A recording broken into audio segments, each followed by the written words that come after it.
انا فين؟ انا لسه عايش؟ يا ترى بابا عايش ولا القرش كله؟ الجزيرة دي شكلها حلو قوي. انا لازم اعيش، حاسس ان بابا عايش وهيجيلي. واو، شجرة جوز هند طعمها حلو قوي.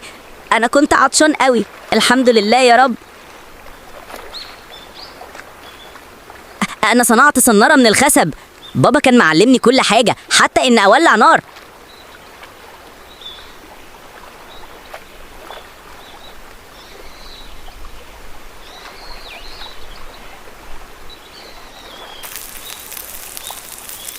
لذيذ كده. تمام، الكوخ اللي بنيته جاهز. انا خايف وعايزه اروح بيتي، اقعد مع بابا وماما واخويا، وحشوني قوي. مياو حبيبي، أنا جنبك، ما تخافش، مش تستسلم، بابا قرب يلاقيك. أنا بحبك قوي يا مياو. ماما، انت هنا جنبي. ماما، رحت فين ماما؟ يا ترى ده حلم حقيقي وبابا فعلا قرب يوصل لي؟ يا رب. اصحابي اعملوا لي لايك، يمكن بابا يسمعني ويعرف مكاني.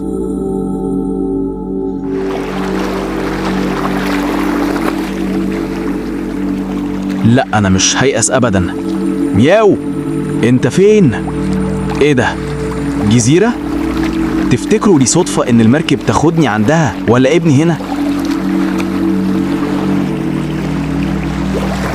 إيه الكوخ ده؟ يا رب يكون مياو جوه.